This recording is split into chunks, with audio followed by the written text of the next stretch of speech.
Just yesterday, it was released a new episode of Insights Unlocked, which I spoke with Sean and Nathan about being a team of one and being able to deliver and create your own products.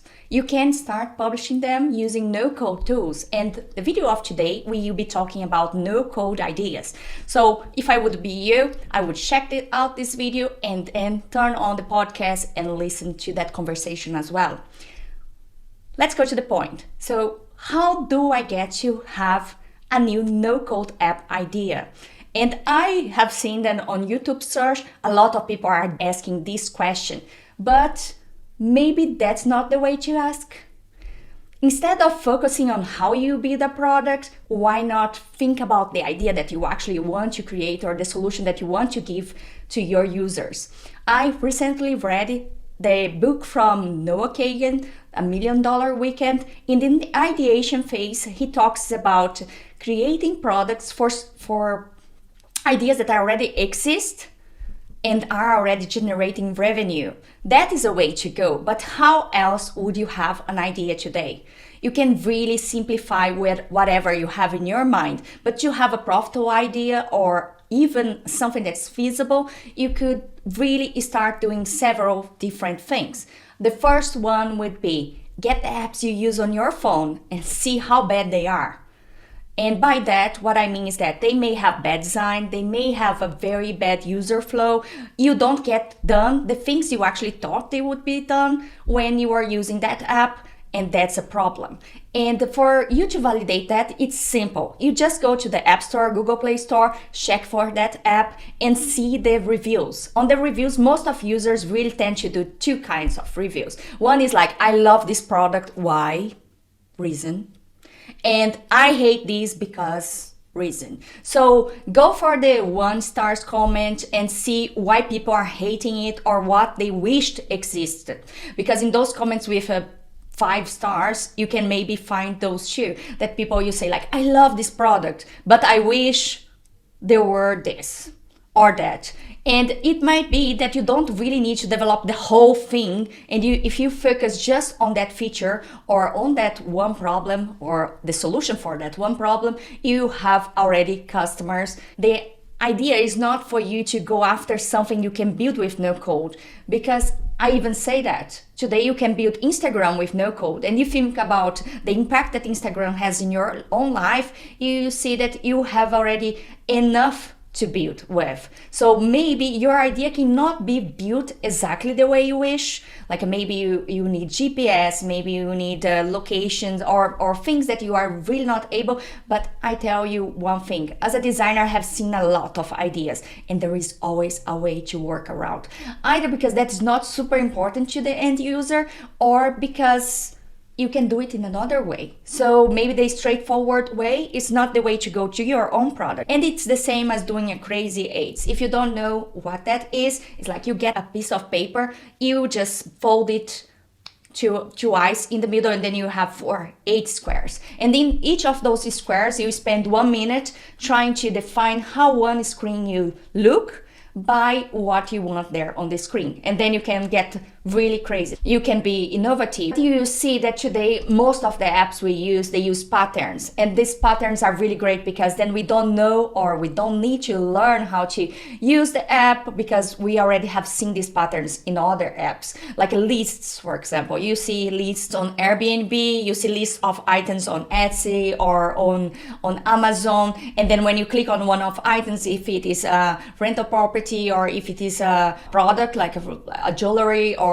something else on Amazon, a shoe, you know that when you click that, you see the product page. So there are a lot of these patterns for you to define your own flow. If you are a creator and you have a bunch of podcasts, so you have a list of the podcasts, then when you click in each podcast, what you expect to see, it's a little bit more about that one podcast and the episodes you have in there. And if you click in one episode, you expect to be able to listen to it, to maybe to see notes, maybe to see links related to that. So it is something that is just what we are used to do in almost all the apps.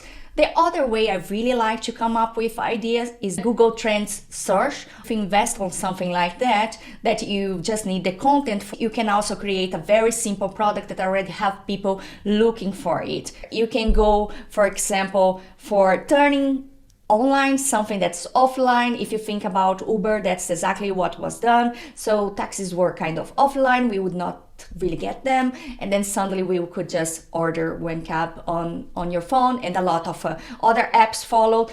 And talking about having a lot of apps following the same ideas, you may think like, oh, there is one person already doing what I want to do it anyways. There is not just one single Italian restaurant in your town, even if your town is small. I do believe that. So you can do it differently, you can do it much better. And I even have a lot of products that are relatable. Like, let's say I do have 100 animals that started as an educational purpose, but not really. It was like a more playful for kids, because what you are going to do with knowing the name of 100 animals, right? So this is not really important. But the second version of that product turned into my first 150 words, which is much more interesting. So now they are learning the first words like kids you learn. And this serves for you as a young adult, or even as an adult, that you want to go to travel somewhere and you need to have, a minimum vocabulary, or you are just learning it. And the second app that I will launch soon,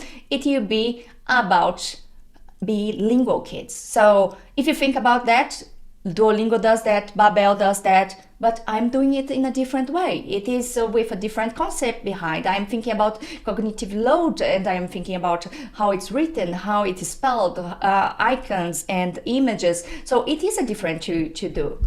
And you can do that too. So it may be you get a product that's already working, but you do it differently. Let's talk about one more thing. If you don't have ideas, and if you are really struggling on having them, because I am the opposite, I have so many ideas, I just don't have time to execute them on, just put on the comments, how are you looking for it? Try to do the simplest. Maybe you are in the pharmacy industry, I don't know, like you can be in several areas, or if maybe you are an accountant or a lawyer, you can see what's the need there. Maybe it's automation of some service, maybe there is something that's not really working that could improve. Like I would say that the government has a lot of things that could be improved, but it's a little bit harder. But there are some things that you can build and be helpful to those groups too. Maybe it's a B2B idea and not exactly B2C.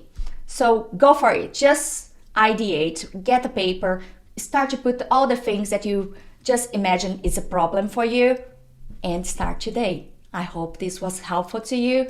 And I haven't asked you to subscribe to my channel, but today I will ask more than that. So subscribe to the channel and send this video to everyone that should start to work on their own ideas, maybe because they have many, or if they don't have many, maybe they are looking for this side hustle to start. You can really start building using no-code tools, and you could start today.